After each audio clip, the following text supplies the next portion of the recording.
Hello, welcome back, folks. A change of teams, a change of caster, and even a change of a bracket. SirWaltham MFG here to bring you into the losers bracket for today. MFG, ManyFandoms, how are we feeling today? I'm feeling really great. Excited to come back for another fun round of these lower bracket matches. Don't be mistaken, although this is the lower bracket, that does not mean good matches are not afoot. Absolutely true. These two teams, we talked about it yesterday on our stream, MFG. These teams still going to be fighting tooth and nail, perhaps even harder than they did in the round robin series, because if they lose here, well, they're out for good. Yep, this is an elimination round, so stakes are even higher than before. As we take a look at the bracket right now, we have our lower matches today. It's going to be AHJA going up against Dysfunctional, followed by Bay State going up against Sucker Punch, whereas we see that the semifinals have been decided up at the top there. Yeah, of course, we saw all the games that led us to these moments here earlier today. Trust the process, going to be defeating AHJA. That's going to be a name that stumps me the entire day, I can promise you, MFG. Dice Gaming coming over 3-1 over Dysfunctional, leading us to the match we're at now. And like I said, both these teams going to be fighting hard to not leave here today. I'm very interested on how these teams are going to perform. I managed to check the tail end of the round one matches. I did not get to see these teams play yet, but judging by what we've seen, there's been a lot of 3-0s and 3-1s today. I absolutely have to agree. Sometimes there's just some teams that are just a touch bit stronger, and they show that in very good numbers on the leaderboards. And for those of you who didn't catch it on the bracket screen, we do also have a change of format from yesterday. If you're tuning in for the first time here today, instead of best of 3 first to 2, it is now going to be best of 5 first to 3, which does mean we have a change up a little bit of the map format. It's going to be the same control escort hybrids that you saw before, but as well, when we get towards that 4th map, if necessary, we'll be seeing assault. We'll also be seeing control as well. More variety makes up for more things to see, different comps, different players, different subs, so it's going to be all the more exciting to stick around, even if it is going to be longer matches. Absolutely, and it's interesting that you mention subs as well here at MFG. I did get word, at least if this is still accurate, I don't know if our production crew has necessarily updated this, that it's going to be Necros in for Chopper for Dysfunctional. So that might be an interesting thing that if you caught the earlier games, maybe you don't see that come through this time around, or you don't see the exact same lineup you saw this time around. Speaking of lineups, both of these teams look pretty stacked. Both sides have very memorable names. AHJA, I remember seeing Gig. I've also heard of RuPaul. And then Dysfunctional, of course, we have Gil Adelaide, Red Shell, Kefri, Necros, just to name a few. Yeah, very familiar names on the side of Dysfunctional. AHJA, though, not to be undersold. I recognize a couple of these players for the longest time that I've been casting. Gig, particularly Psy as well, Malvo. All names I get personally very excited to cast for here, MFG. But overall, what are we thinking? We are still waiting for these first few map selections to come through, but I believe it was going to be Dysfunctional who gets that first pick. What do you think we can expect to see out of these? Judging by purely the scores from their previous matches, Dysfunctional did lose, but they lost 3-1 as opposed to AHJA lost complete 3-0. So Dysfunctional on pure paper looks like they might have the edge here, but I think that everybody watching knows that Overwatch tournaments are no strangers to producing the underdog as the victor. Yeah, I mean, sometimes Twitch chat will tell you that the underdog effect can absolutely be real. Sometimes just being in that situation where nobody's really kind of having that full expectation, it can lead to some fantastic things. It can lead to some great moments and perhaps even better stories, if I'm being sincere here. Overall, I can't tell exactly which of these teams is going to come up from, at least the eyeball test at first.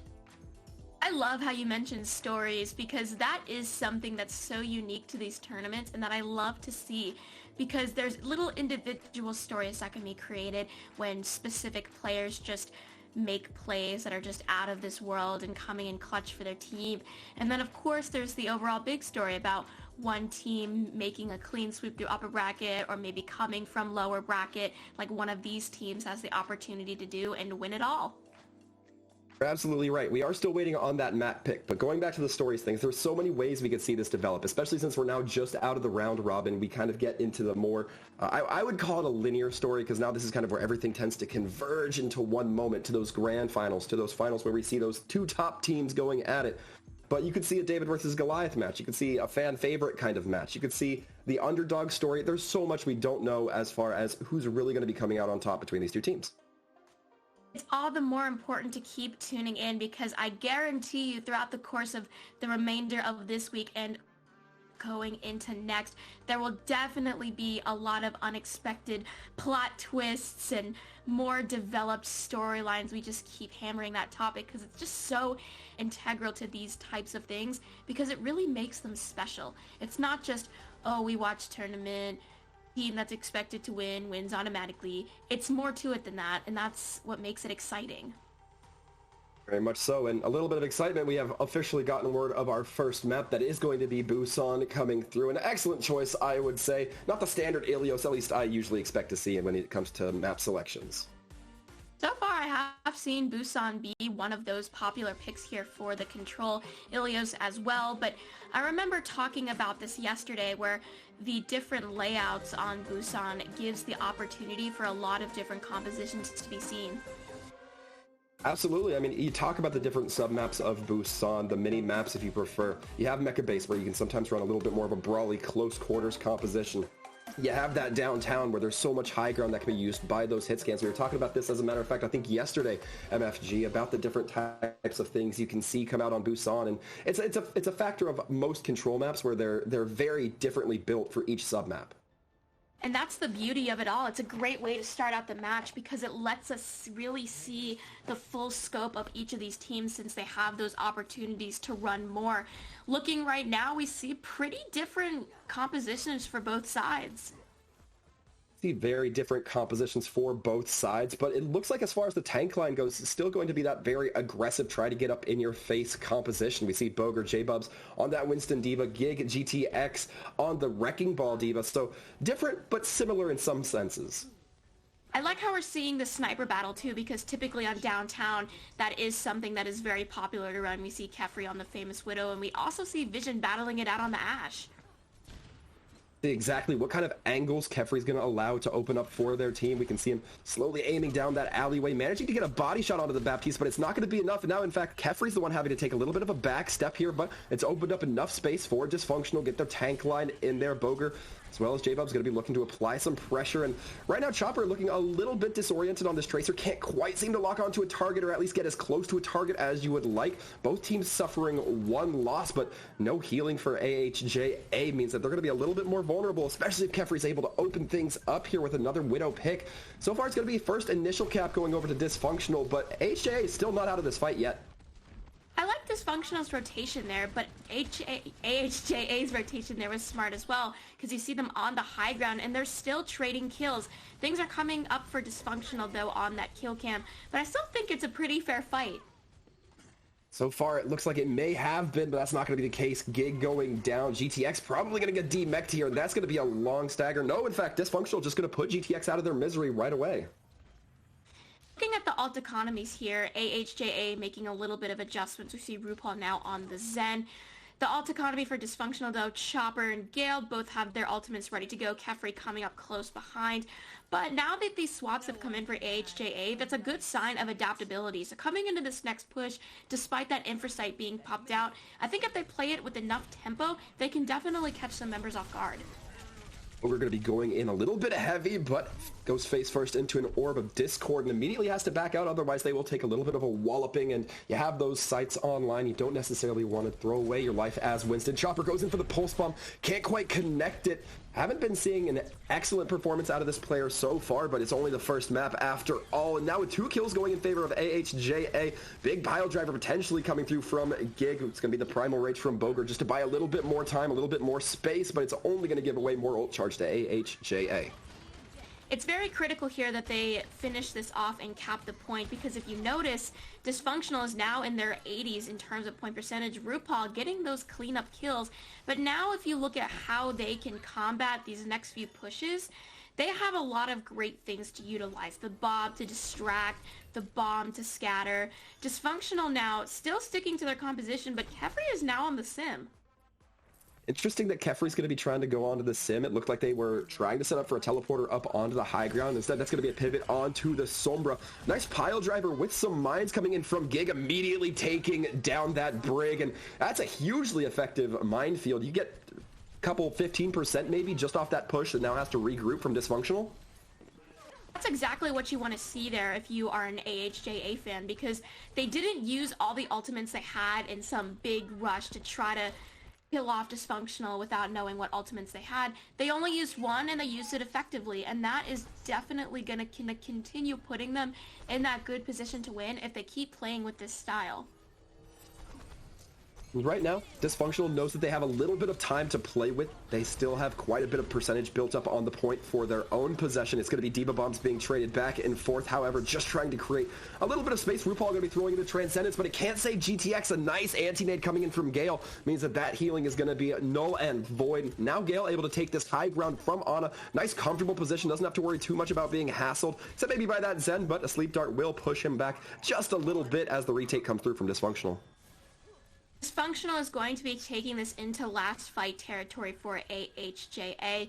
They do not have anything to work with as of yet, but Liar and Gig are close to those ultimates, so they can play this in a way that they just take it a little easy, let them aggress use it if they can touch. And so they're doing the touch right now, which is obviously what you need to do so you don't lose. But I was going to say, like, play it a little slow in the sense, get your ultimates and then attack so you can go ahead and kill with an easier capability like they're doing right now. Boger Gale using that nano primal really early on into this fight, trying to prevent anybody from even being able to touch, but it kind of backfired on them. They lost the Winston. Pulse Bomb goes out, but Chopper gets a double. They may have heard me talking about him a little bit earlier. It's now just coming down to the Baby Diva, the Wrecking Ball, trying to maintain this point presence. A Pulse Bomb from the other end is now going to be taking down the Diva of J-Bubs. The EMP goes out, only catches Gig, but that's all it needs to catch because the objective has now been secured.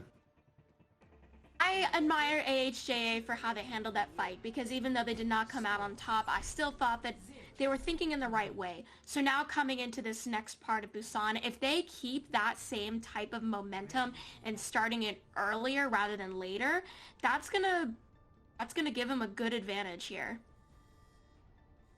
Certainly has huge opportunity to give them advantage, and as we look towards the next map and what compositions might give an advantage in that context, we look at Mecha Base, and I was talking about it being a little bit more of those brawly maps, and AHJA certainly feeling like they're going to be comfortable with the brawl coming in with the Reinhardt. I like these different plays coming out here from both teams. Nothing that we've completely seen before, like we haven't seen the Mei yet here on Busan. I'm glad that both of these teams are playing her because I'm main her, but also I think that it's a smart choice here because of that close corridor where you mainly like to fight, especially right now here, the wall's set up, so it immediately splits off Dysfunctional's team. And a huge opportunity from AHJA. Without that reinforcement, Dysfunctional just kind of gets rolled over. Now AHJA going to have the time, get themselves to point, build up those ultimates, get themselves healed all the way back up, and now Dysfunctional has to go in for a retake. They're also going to be switching up a little bit of their composition. We now have a Rhine Diva there for the tank line. And in terms of getting past this pseudo chokehold here that AHJA is attempting to set up, you can already see it kind of through the wall. They're going to be doing a rotation to try to catch them on the backside, but that teleporter is going to allow AHJA to catch them wherever they are. So they're just going to have to rush in as best as they can in order to just try their best to break through that line of fire.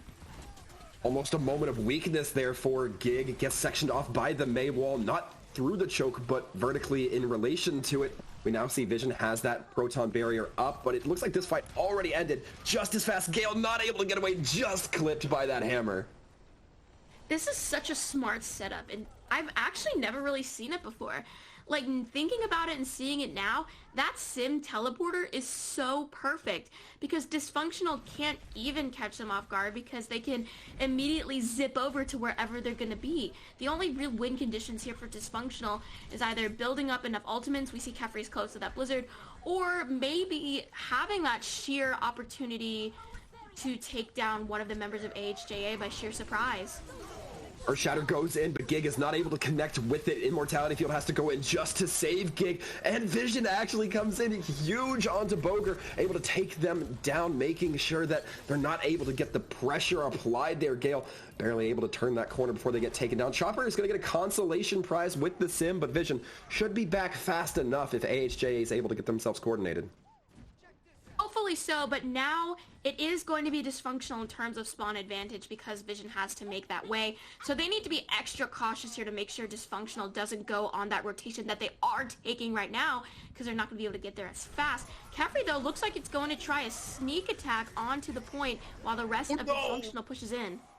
Oh, Gig manages to take Boger off the map while that nano is in effect. J-Bub's doing some nice peel for their Reaper, but it's not going to quite be enough. Chopper throwing in the Deadeye, can't quite connect, gets the sound barrier as a little bit of reinforcement there. We'll have that hardier health pool to keep themselves alive, and things still looking potential here for Dysfunctional, but they need to come up with a couple of quick kills before those reinforcements starts to come in from AHJA, especially before the Diva mech can start to mitigate a lot of damage. J-Mars now taking possession onto the high ground with their Baptiste.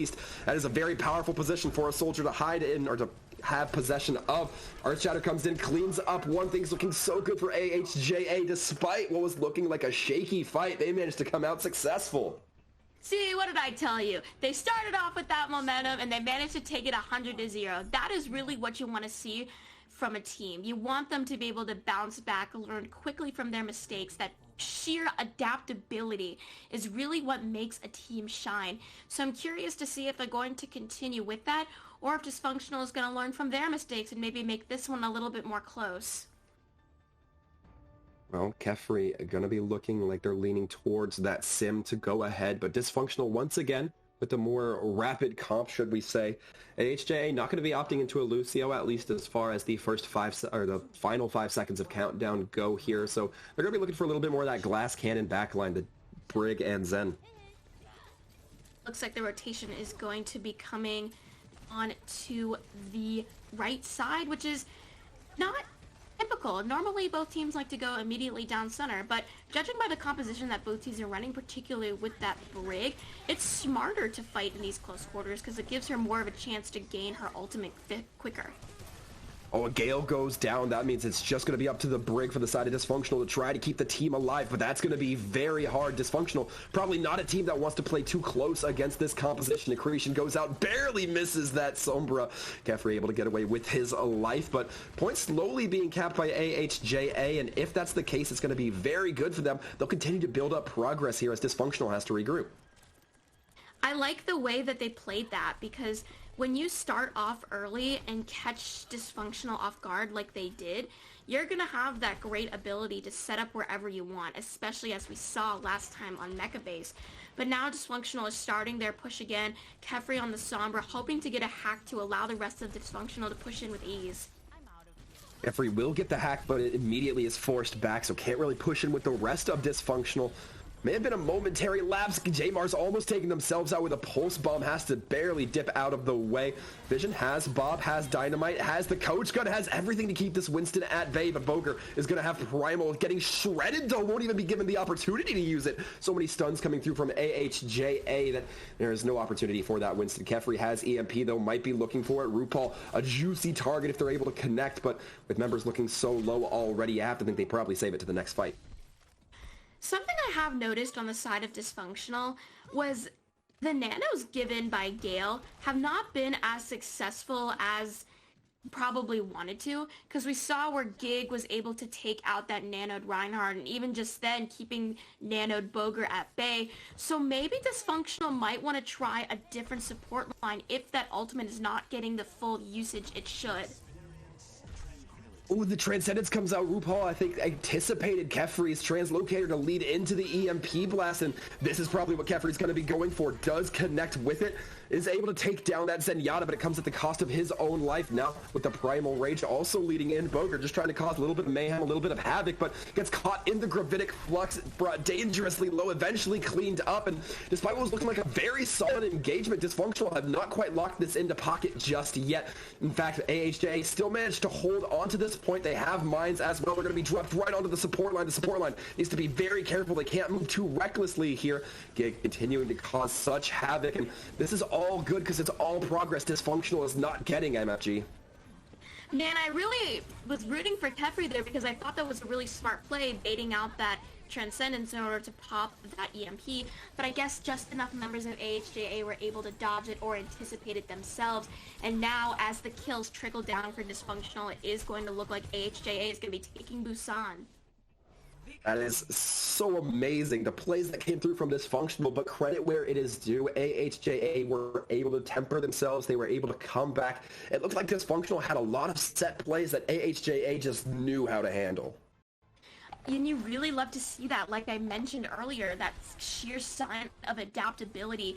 And going into these next maps, I'm really excited to see how these teams are going to evolve, because we've seen that evolution from AHJA quite early, but on the side of Dysfunctional, I'm pretty sure they get next map picks, so they're going to have a chance to show their adaptability too.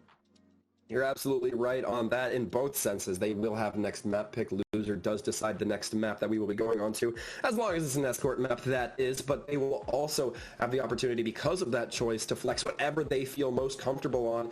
And, you know, if I'm a gambling man here, MFG, I feel like we see something a little bit more dive-centric, and something that Winston, D.Va, Wrecking Ball can perhaps play a little bit more favorably towards. I agree, especially just because of what we've seen earlier with Boger on the Winston, and also I've seen D.Va in play probably more than that Reinhardt, and Dysfunctional now has that ability to cater to their strengths, because maybe the maps they played on Busan were not as dive favorable to other comps. So if they do decide to run that, or if they decide to run a different comp of their choice, they're going to have a great time with it. Certainly fair to say. I think it's also a little bit fair to say that Dysfunctional really looked like they were struggling on that Sanctuary map a lot more than I think they tended to towards on Downtown and towards even Mecha Base. I mean, AHJA kind of swung back during Mecha Base. That's when we saw them, I guess, kind of flip that tempo, but it still didn't look like it was completely in pocket for Dysfunctional. Exactly. They had those little moments of stumble, and AHJA were able to capitalize on it. But at the same time, Dysfunctional, let's not forget map 1, where they looked pretty dominant as well. Yeah, no, I certainly don't think you can count any team out of this matchup just yet, either team out of this matchup just yet. Of course, we've talked about the sheer manpower, the sheer player power coming through from these teams that just allows them to perform at such a high caliber, and I think we're getting a pretty good example of both these teams giving it their best.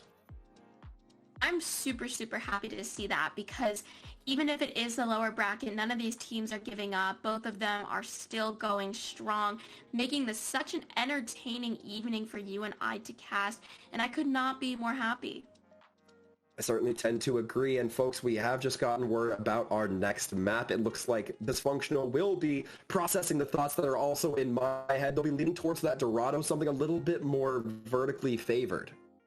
I like this pick from them because Dorado is a great map to practice that dive on, particularly on attack. And on the multiple areas of the objective, particularly on that point B objective in front of the door, that's going to be a really, really great place for them to thrive, because open spaces generally fare better to those types of compositions, if not specifically dive. But I'm curious as well to see if AHJA would have also picked Dorado as their map had they lost. Certainly comes down to question, although either way, we're going to see how AHJA has prepared for this map. I highly anticipate that Dysfunctionals, had a little bit of prep time considering it's their chosen map, but also getting word that there is going to be a swap of sides. AHJA is going to be opting into the attack, which means we'll see them on the right side of our screens here. Alrighty then, AHJA on attack, it gives them an opportunity to kind of set the tone for the match, obviously wanting to cap with the most time as possible, but it's also going to give Dysfunctional the opportunity to create a really good win condition for themselves if they're able to stop AHJA really early on.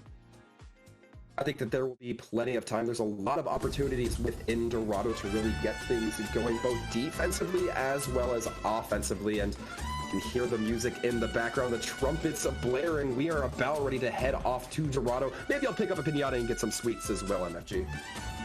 Piñatas always have los dulces mejores.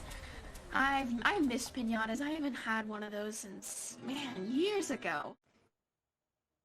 It's been a while, but hopefully we get just as sweet of a matchup going in between these two teams. Just a few seconds remain, and we will be seeing what their starting rosters are going to be looking like, at least for the defense. So far, we see some similarities, but also some key differences as well. Dysfunctional here on the defense. Looks like they're going to be doing that double bubble with the Winston Zarya.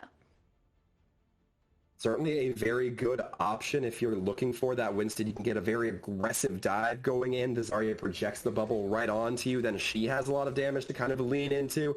Certainly a very fair pick, and one that I think one that I enjoy seeing a lot more recently. I really like those kinds of picks as well because it does really provide that aspect of enjoyment because you don't really see it every day.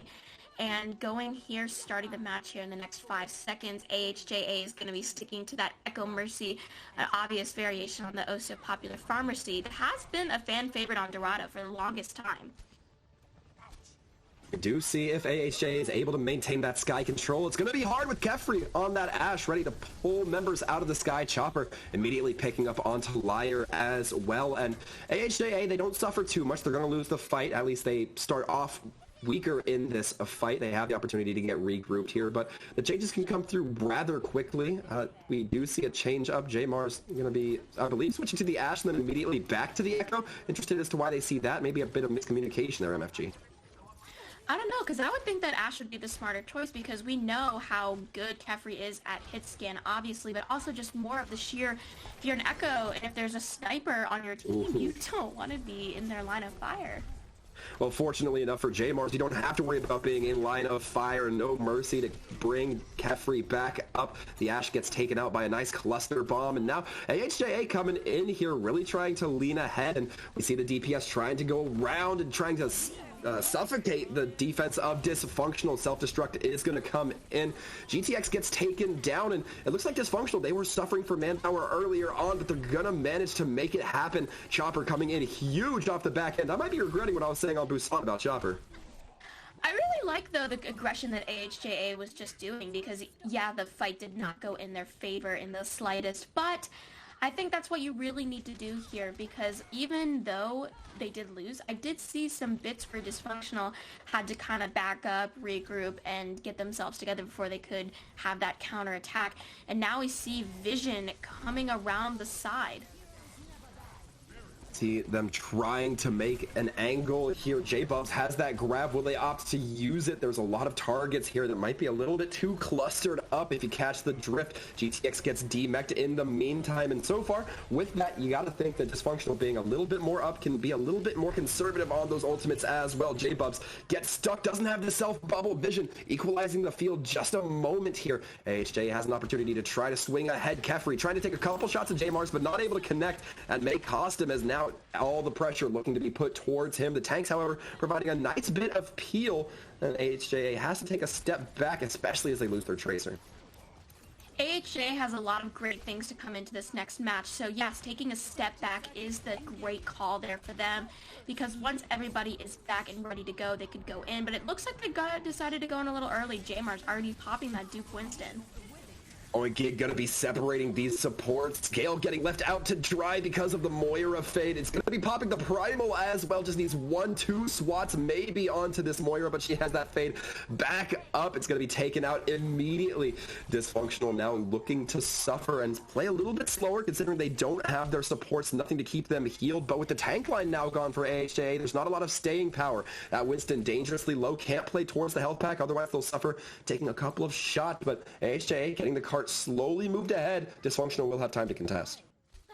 And this might take it into final fight territory. Dysfunctional gonna be looking to draw out this fight for as long as they can so AHJA doesn't have another opportunity. J-Bubs has that grab to work with. Gotta be careful to make sure Diva's not in range. There it goes. Make sure that the Diva's not in range, but that means he can only catch the Brig with it. The Brig does eventually get taken down, but not a huge high value grab. Does get the Brig though, does ensure that healing, Inspire healing won't be online for the entire fight, and more importantly does ensure that Dysfunctional wins that fight. Do not want Dysfunctional to win this last one with 10 seconds left. They are going to be able to touch, hopefully with that Monkey Diva combo, but Dysfunctional popping out the rest of their arsenal. Kefri does the Bob, Chopper does the Pulse, but it still looks like AHJA is holding strong.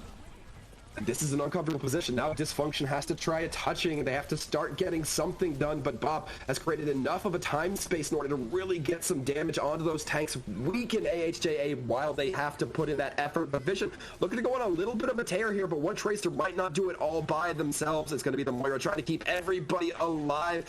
Now with that Winston bubble, it's going to be even harder. J-Bub's getting taken down by a Pulse Bomb, but the Tracer just not able to make it happen. Not even reaching first point for AHJA.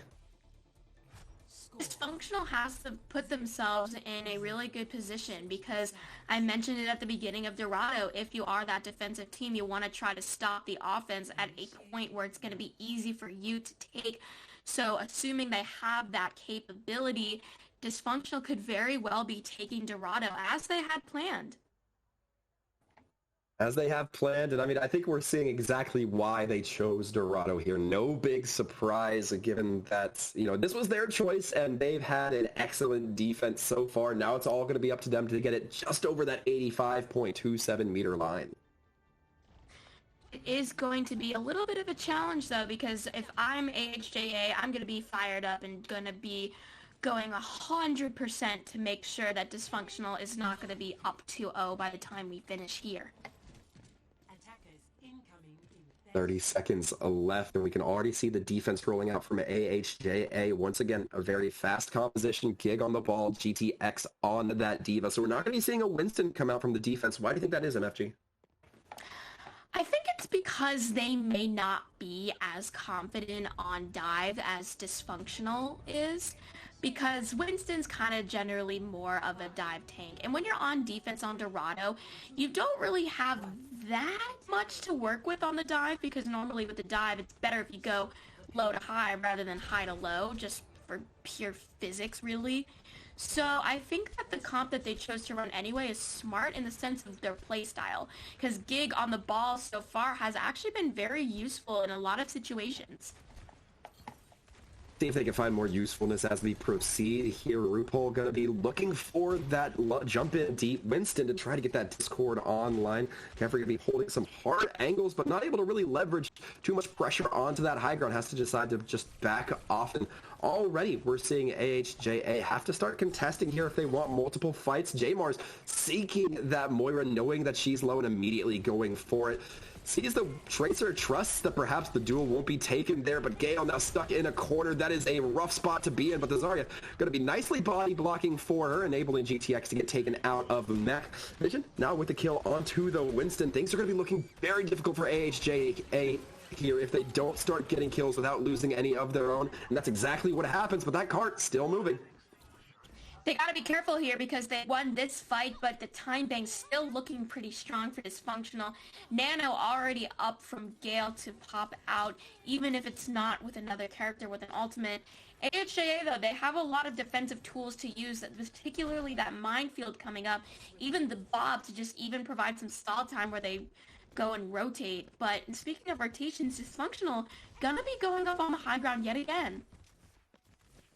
Hopefully they don't overexpose themselves here. Coming through this tight choke point might make them a little bit more vulnerable, but the Nano comes through and the Transcendence does connect from RuPaul, and that's going to be ensuring that everybody's kept alive, and Boger has to pop that Primal just to ensure that he doesn't explode from all the damage. Chopper now creeping around into the back, but can't quite get that backstab damage. Has to be very careful. Instead, eats a couple of orbs of destruction from RuPaul, and just like that, Dysfunctional, who looked like they had a set play once again coming through here, and managed to get defeated by AHJA.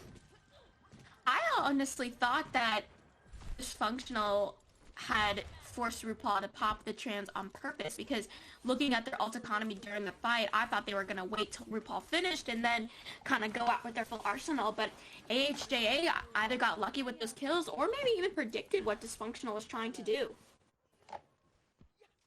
Excellent attention to detail, though, as far as your backline is concerned. If you're on AHJA and Dysfunctional, not going to be trying that same strategy once again. Instead, just going to be holding right underneath this overpass. Might be because that train has started, or excuse me, the payload has started to move a little bit further back. It's going to be bombs coming out from both ends. Kefri gets taken down rather quickly. Diva Bomb as well, clearing up the point just a little bit. It's going to be clearing out that Moira as well. Candy no longer in this fight, and J-Bubs only 1% away from the grab. They're going to be looking for it, and GTX now has a job to do if they want to avoid this.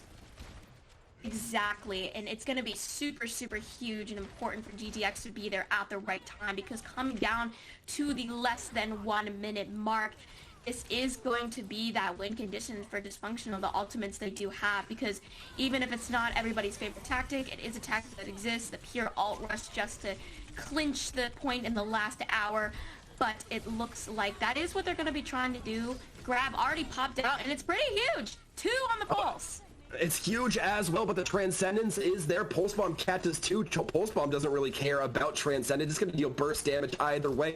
Dysfunctional managed to take a couple of losses, but as long as AHJA can't get here before them, they're going to be feeling pretty fine about this. It's going to be a last hold moment for AHJA. We're seeing them try to swap onto as many fast characters as we can. Vision on the legs trying to come in, but Boger has intercept plans. Pile Driver coming in from the Wrecking Ball onto the Tracer as well. J-Mars taking a sleep off point. It's going to be hit by the dodgeball from Kefri as well. Liar's going to be eaten 1-2. Wrecking Ball won't be able to hold for that long, and with that, now we're looking at a 1-1 series. Oh man, this is getting good. I am really glad that Dysfunctional was able to find their footing and get that last minute cap at the end, because things were looking kind of scary for them. Because if you're a team, you don't really want to go up to the next map 0-2. But now it's an even tie, so both teams have equal footing in this next map, so no one's going to be going home just yet. Not quite yet. Nobody in the hot seat either. Nobody only 1 map away from defeat. AHJA, Dysfunctional, both once again taking it up 1-1. So far, this is looking like a nail-biter MFG. It is a true nail-biter. My nails are kind of short, but I can make them shorter. And folks, I hope you will stick around with us as we see the conclusion of this. We are going to be taking a brief break, let the players catch their breath, but then we'll be right back with Questline Open.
And we are back, folks. A quick break, but a break that is necessary so we can all catch our breaths after that pretty fast.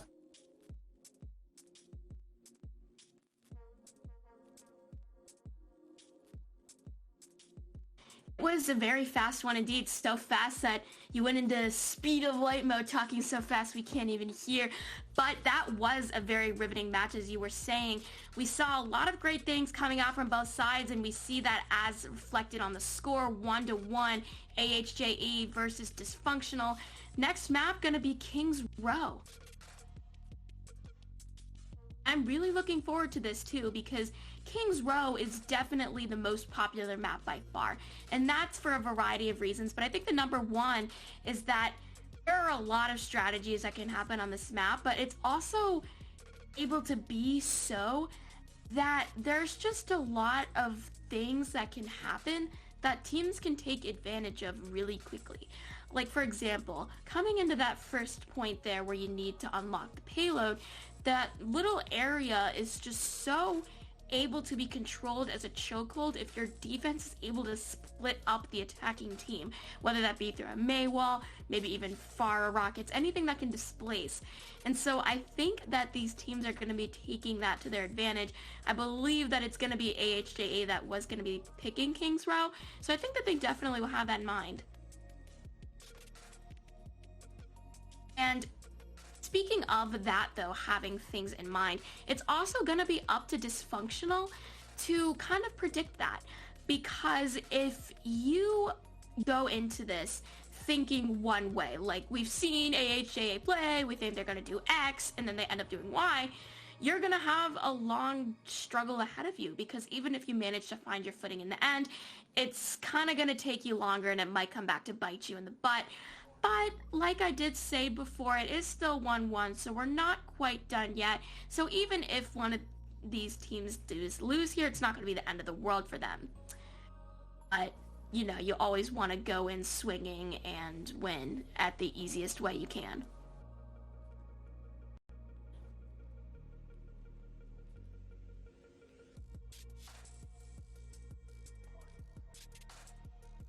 But easy is not always easy, as the old MFG vented just now saying goes. So just waiting for these teams to get ready. Sir having a little bit of audio issues. Hopefully we will have him back soon. But I am happy to take you through this journey, seeing it right now. There we go. Beautiful Big Ben lighting up the night for tonight's epic matchup. Just a lot to anticipate. I'm bubbling with excitement, chat. I'm bubbling with excitement. In terms of general predictions, in terms of who I think personally will take this match, I feel like it's up in the air, because Dysfunctional looked pretty good there towards the tail end of Dorado, so it might be one of those cases that we saw earlier where one team is going to be finding their moment and carrying that in. But we'll see. I think we will have to see. Hopefully we'll be seeing if there's no other technical issues on my end. My apologies, folks at home. You don't get to hear my fantastic dulcet tones for a few minutes. I'm sure you're all appreciating that brief break. MFG, thank you very much. But going on to King's Row, looking very forward to seeing what these teams have to offer. There's a lot of variation so far in the compositions. We see Dysfunctional running the Ball Diva. AHJA is going to be doing the Diva Rhine. But there's that Pharah I was talking about. Not sure if they're going to be sticking with this, since they are going to be the attacking team, looking to go into the Widow. But Pharah's not a bad idea here. Pharah's certainly not a bad idea, especially what we see a lot of times is just, that Pharah coming out for the first few moments on King's Row, maybe getting a lucky pick. I say lucky, a very well-placed pick, offering perhaps one of the supports, one of the weaker DPS, or, even putting the tank lines into a position where they can't necessarily push up, and then we'll see that switch come through. Vision going to be looking for that first shot, can't quite connect. That Sig Shield going to be going up rather immediately, and as anticipated, looks like it's going to be the switch onto the Cassidy instead. I like what AHJA is running here, because I was personally thinking this type of composition would be, run by the defense, but the fact that the offense is running it is very interesting to me. Particularly, I see that May, because I mentioned it when I was talking about King's Row. This first point can be very, very choke-esque just because of all these narrow pathways due to that big statue. But AHJA is going to be taking kind of a non-traditional rotation. You don't see very many teams opt to go high ground immediately. There is some conventional wisdom here, an unconventional strategy, or perhaps a less common strategy. J-Bub's immediately getting swarmed, caught out by the flashbang. That gives them enough time to focus him down with a little bit of the Mayfrost and then immediately tear that ball apart. But looks like the first tick will be achieved for AHJA. Kefri now stuck in a very vulnerable position, and now it's actually like the sides have swapped. AHJA are going to be holding point, not letting Dysfunctional come anywhere near it. Boger continuing to try to throw shields, throw utility out there, but can't really connect too much. That big blasty damage from Sigma not able to connect onto anything, and AHJA already using an amplification matrix as well. J-Bub's getting You were saying exactly what I was thinking.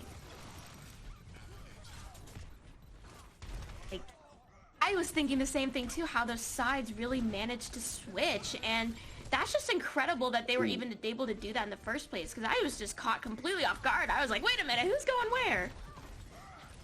We see a nice pulse bomb coming through, and it's going to be Gig taking the break into the back line. And AHJA have gotten themselves two big victories here. They've gotten the first point captured, but they've also done it in a way where Dysfunctional can't hold Archway now. That is huge ground that they'll be able to gain. That ground is going to be super, super useful going forward, because the more ground you can gain, the greater momentum you're going to have. You can already see how far up AHJA is pushing, making sure that Dysfunctional has a hard time getting back on their feet. Immediately going to be tempering back a little bit just so they can get their full team regrouped. They know that Dysfunctional has the opportunity for that ball to come in at a moment's notice. Boger going to be looking for the opportunity to do some real damage. Boger taken down, however, by that Deadeye immediately. The backpedal from Vision into the mines causes a trade 1-for-1 there. Earthshatter goes out. It's going to be the Brig taken down now. Sound Barrier coming through from AHJA, and they are looking very good here. Once again, another example of why I anticipate this is the map that they picked. And yeah, you can perfectly see why. They look very clean here in their style of play, particularly picking off the Wrecking Ball, because they know that is going to be Dysfunctional's main source of trying to rattle their team synergy, because of how the ball can presumably go in and out pretty quickly. But with that level of CC, I think they might need to make a swap. But I mean, Boger actually frozen out, I believe, before the Kinetic Grasp could hit ground. That means none of the damage is gonna stick. Second point gets capped. Chopper able to get 2 kills, but it's a moment too late, my friend. The support's gonna be coming in, cleaning up in revenge for their fallen teammates. Great to see it. You make all those great plays, but it doesn't even end up mattering. But almost full clean slate here for Dysfunctional. We now see Orisa, Hanzo, Widow, Zen. And this third point does cater well to that double sniper comp because of those high ground areas, whether maybe you could get behind AHJA or just wait for them to come at enough range where you can do the snipe. Kefri already guarding that leftward door. And a nice Diva Bomb coming in from GTX, meaning Kefri has to either back out or eat the bomb. Chooses to eat the bomb, and with that, AHJA now just has full manpower to push ahead here. They didn't even get stopped at third point. That was very, very, very impressive from them. All the way through King's Row, they just looked so, so clean. Like, we talked about it in the beginning, like, they even managed to make it look like they were the defenders despite being the attacking team. You don't see that every day. I think Dysfunctional was caught off guard as much as we were. I think so. AHJA looking to set a very good time, just under 4 minutes. And now not only does Dysfunctional need to capture the third, not only do they need to do it with more than a minute on the clock, if they want to get anywhere near that same time, they have to have a really stellar performance. It's going to be hard, but I don't think it's going to be impossible, because we've seen Dysfunctional come back from situations where it didn't look like it was going to be in their favor, particularly Dorado capping in the last second. So now when they choose their offensive picks, we see kind of maybe rushy with the Reinhardt Cassidy. Obviously, we see Widow, always a nice option to go out on attack, hoping to get a first-minute pick there. Very interested to see how Chopper reacts with this Genji, of course. I've been fooled enough times, I've been casting enough times to know that the attacking team's never really locked in until they run out of spawn, so we might not see the Genji come through, just like we might not see this Bastion come through. Although I love this strategy.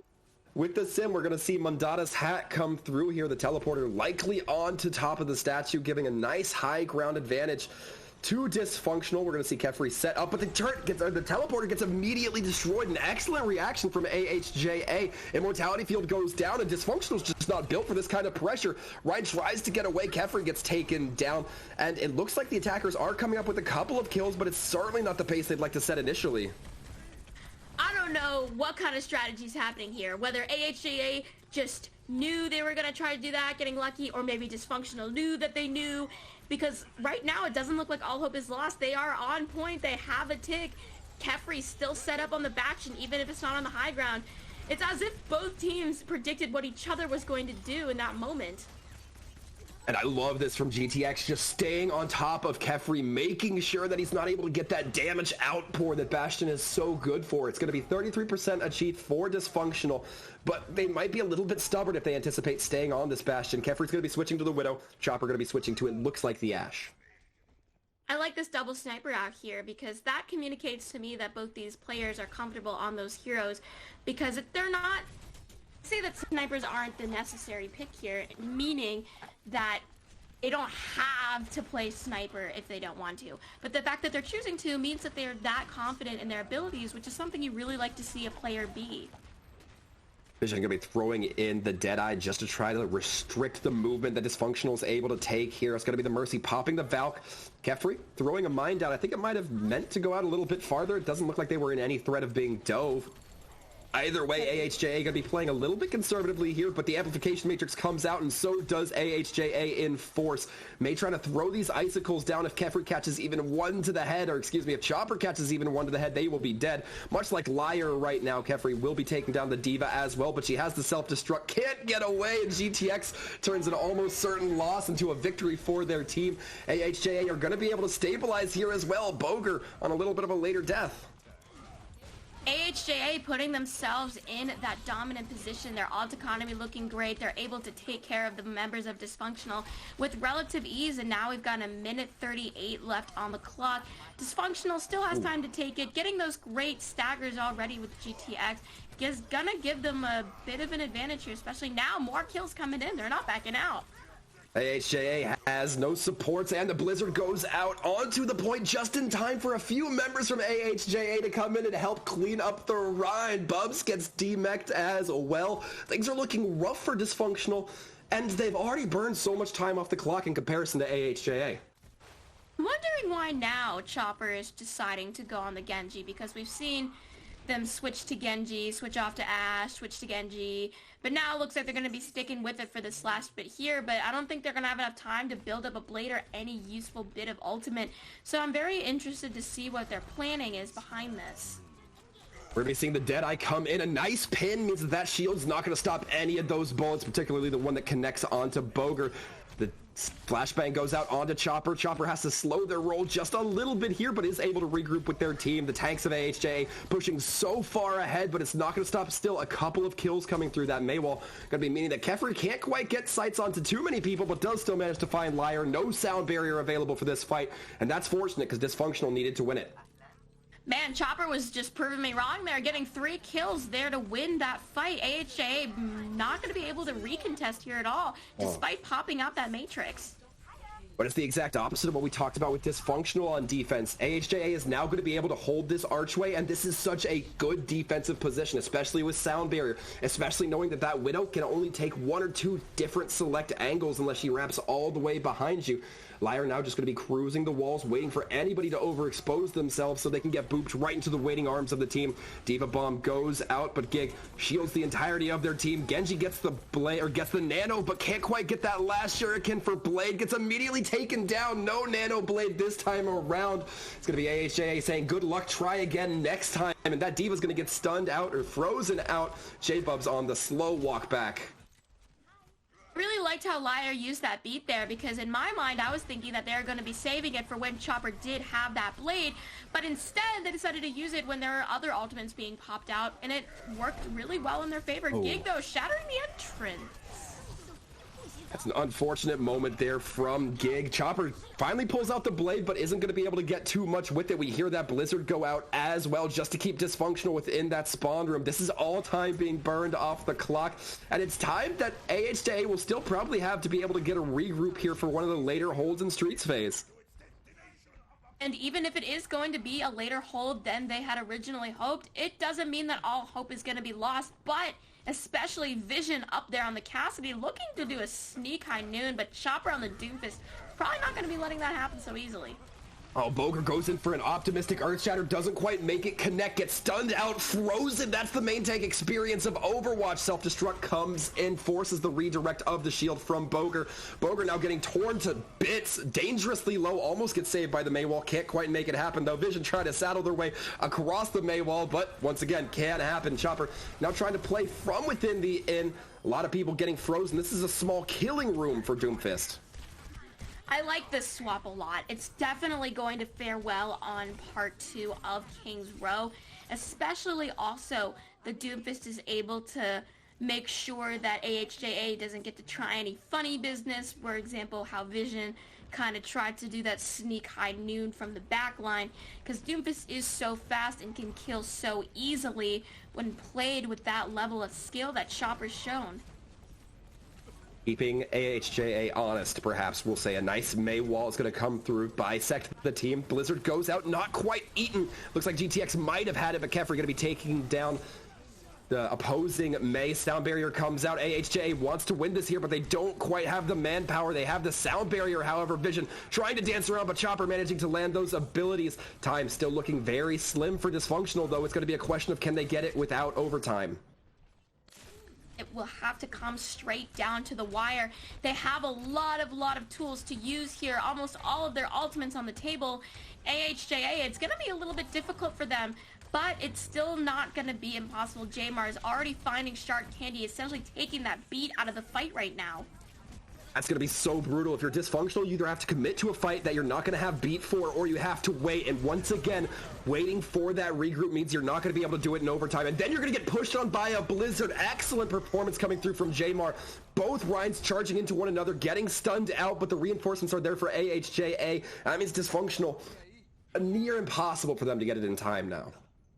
That was beautiful from AHJA. I was worried at first just because of how much Dysfunctional had at their disposal. But Chopper now on the Junkrat. They've been on a lot of different heroes so far on King's Row. Rav goes out, that Zarya dangerously low, gets taken down. Immortality field as well, but now the self-destruct coming through with no sound barrier to protect anybody, including Chopper. Tanks looking like they're having a great performance for AHJA right now, but the Blizzard comes through, trying to disrupt everybody's plan. Kefri not able to make it connect, gets almost the Diva frozen, but instead takes an icicle by their opposition. And now with this, overtime hits the clock. It's all going to come down to how well can Dysfunctional stall. Can they stall well enough to get some major plays coming through here? But with this amplification matrix and Gig playing like they are, doesn't seem possible. And in fact, it's not. AHJA comes out the victor in this 2-1 now. I am so happy about that work. Their play, their synergy.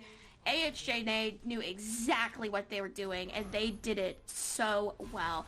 Dysfunctional, I kind of felt that they forced Dysfunctional to be in a situation where they didn't know what to do, because particularly just seeing, for example, Chopper switching on so many different heroes, it was almost as if they were they're having a little bit of trouble trying to find the composition that was going to work best for them. Absolutely right, and this is once again just a case of AHJA just picks a map that they have to feel really comfortable in. Dysfunctional, perhaps not as comfortable, which is, to be fair, interesting for King's Row. Normally teams have King's Row right known as well as the back of their hands, but in this case, Dysfunctional just not looking as sharp as AHJA, and they lose the point for it. But now they're going to have that opportunity to come back because their map pick is going to be coming up next. Hopefully they're going to be able to take it 2-2 rather than seeing a repeat of how they lost, which was the 3-1.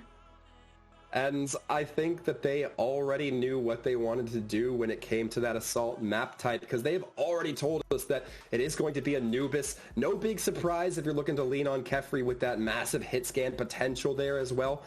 Some huge opportunities for some nice montages. I definitely know that Anubis is the favorite assault map if an Overwatch player had to be forced to pick an assault map, because we obviously know that no one likes assault.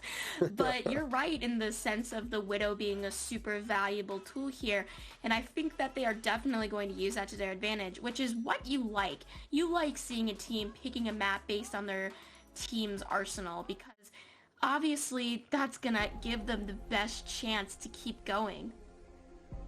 It certainly will, and we're also getting word that there is going to be another swap of sides. AHJA is going to be on the defense, which is a little bit smart. You would expect that you don't want to let Kefri build up that steam beforehand by starting off on defense, having a really good defense, potentially really good defensive hold, and then going in very cocksure onto the attack. You know, you want to start Dysfunctional off on the attack where maybe they can't leverage Kefri as much, and then you go and have them defense when they're perhaps a little bit more shaken.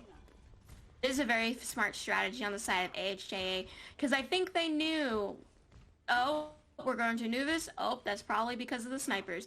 So again, like I said it once and I'm going to say it again, adaptability, so important for both sides. Speaking of adaptability, very interested to see JMars on this Echo coming through, knowing that the hitbox, or excuse me, the skybox of this allows for that Echo to be taken down a little bit more by those long-range snipers. I anticipate that there's going to be a dynamic between JMars and Kefri, both kind of keeping eyes out for one another and one trying to get the best of the other. Definitely so. And I like the general composition Dysfunctional is running, because it looks like they're going to be doing double bubble divey, and then AHJA has more of like a fortified double shield type deal. So I think that if they play super aggressive, Dysfunctional can definitely get past those defenses. We already see that happening right now. Boger going in. I like this from AHJA, using that halt to try to lock down Kefri as soon as he steps onto the high ground. That means that hit scan player not going to be as effective, and as a matter of fact, Dysfunctional already investing that res into that star hit scan player, just trying to get that full value coming through. JMars keeping onto this Tracer, however, keeping her honest, trying to make sure that she can't wrap around to apply any early pressure, and just like that, that Tracer is dead. That means that Dysfunctional might have to temper their movement a little bit here, or the Wisdom can just go in full. It looks like the Nano was being committed as well. Boger, however, getting stunned out. That's the story we've been seeing from Boger this whole tournament so far. I'm not sure if that is going to end up being the play, because I get what they're trying to do there with that double bubble, but as you mentioned, there's not really much that's getting done as much as Dysfunctional would like. RuPaul taking out Boger. Again, Chopper also falling pretty low. Falling pretty low, but not quite dropping out just yet. Chopper still in this fight. And if they weren't, you know, Dysfunctional as a very quick regroup from spawn. JMar is going to be throwing out the cluster very close to that duplicate. And they have quite a few members to choose from. They could go for that Ashe. They could go for the Tracer. They could go for the Winston as well. Both, or excuse me, rather all very viable options. And Boger not quite able to get up onto that high ground immediately, gets it created, has that Primal though trying to knock the opposition off that high ground, going for a little bit of a different look, but it's not going to matter because Boger's not there to protect the rest of their team, particularly that midline. That Tracer eating a headshot, RuPaul able to get that clean up off the back end of it. JMars now, I did talk about that duplicate being committed, and it was on to the Winston. I'm really impressed here by how AHJA is playing, particularly with JMars on the Echo, because if you notice the lineup, it's kind of hard to give JMars a lot of healing when they're all up in the sky, just because Baptiste and Brigitte aren't very suited for being long range healers, especially up in the sky in the vertical motion. But it doesn't even seem to matter. AHJA has been holding their own on all fronts, yet again stopping almost every push that Dysfunctional's been trying. My goodness, if you are Dysfunctional, you have to be so frustrated right now. You've tried the same approach 3 times by my count, and every time Boger has just gotten exploded. J-Bub's now looking to suffer the same fate, and you have to try something different, in my opinion, if you're Dysfunctional. Just because you're committing ultimates doesn't mean the result's necessarily going to be that much different.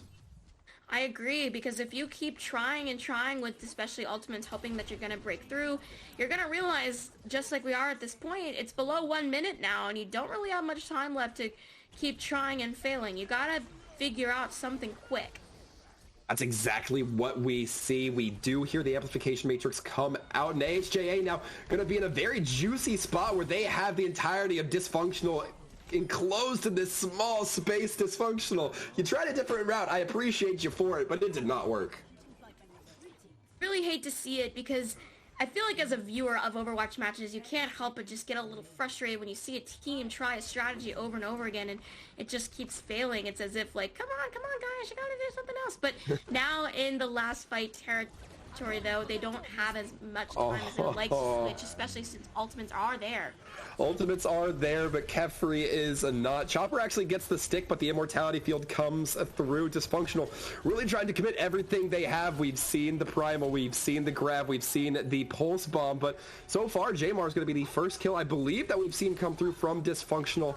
That looks like it's going to be sticking. Chopper trying to go in onto that Baptiste, has the rewind, however, not going to be able to follow up with any kills. Will have to get a last moment touch just to keep this game alive for them. Mercy taking a couple of shots, and it looks like the best Dysfunctional is going to be able to hope for here is a draw.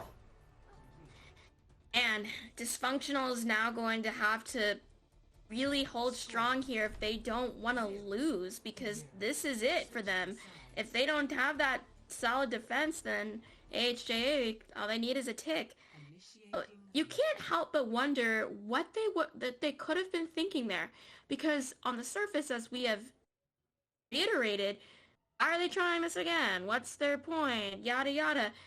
Like, it's interesting to find out what was their course of action. Did they think that they were gonna run down AHJA? Did they think that they were gonna be able to catch one of the supports off guard? Just kind of that speculatory. It's ready for battle. But AHJA is going to have the opportunity to flex on them a little bit. Potentially here, Dysfunctional going to be running out with their defensive comp to start. Chopper is going to be the one on the Ashe, Kefri on the Cassidy. A little bit of interesting moment here to see that dynamic kind of change up, MFG. I think maybe they may be doing it on purpose because, just as you noted, I think that AHJA is also going to be like, oh, interesting, a swap change. I wonder what they're going to mean by that. Because it's almost as if they're playing the unexpected at this point. Like, I certainly wouldn't be expecting a Roadhog. Yeah, I think that's a very fair assumption. Dynamite goes out early from Chopper just to see what it can find. But AHJA, at least Gig's hovering the Roadhog right now as well. It's going to be the Roadhog Zarya. Very interesting to see how these two teams interact, knowing that high lethality potential is there. Jamar's taking up that high ground, not able to find too much. Has to be very careful, doesn't want to get hooked, but a nice sleep on the Boger means that Winston's not going to be in action, and AHJA is going to be aware of this. They're instead opting to let Vision in on the Genji, who might be looking to build up a blade here fast enough, but Kefri gets taken down on that Cassidy. Might already be too late, although AHJA able to get a couple of kills back into their favor. Boger on this Winston can't quite make the connection. Vision with the cleanup, and AHJA now have to just put a little bit of pressure on the point. Some nice reaction from GTX. You love seeing this from AHJA if you're a fan. I liked their target selection because Vision went in and got the main support out really quickly as well, along with Kefri. And those are the kinds of people you want to take out immediately, your biggest threats. It's going to give you the easiest opportunity to go in and get the point, which is exactly what they just did to win it all. They did win it all, at least within this matchup. And unfortunately for the side of Dysfunctional, that means that they are not going to be proceeding. AHJA coming in with our second 3-1 victory here of the day. I really enjoyed this match. I think that Dysfunctional, even though they are eliminated in full, I want to let them know that I was really proud of their gameplay. I really thought that they definitely fought hard, especially on Dorado, especially on the map they won in the first place. I want to give them the credit where it's due, because I do truly think that there was a lot of greatness in that match. I absolutely have to agree. As hyped as we might be for, the way this match turned out, we're only that hyped because these teams put it all out there. They gave us an excellent performance. I don't think Dysfunctional has anything to be upset about. Definitely so, but AHJA are going to be the victors, so congratulations to them. They played very cleanly. They had a lot of awesome strategies. So now as we see the bracket continuing to unfold, AHJA is going to be playing the loser of the C6 matchup Whereas next up, we have our other decision to see who's going to be going and who's going to be leaving. That decision will be between Bay State and the graphic left before I can catch the other team. But it's going to be another fantastic game here at the Questline Open. Stick around, folks. We're going to be taking another break. We will be right back with Bay State versus Sucker Punch in just a moment.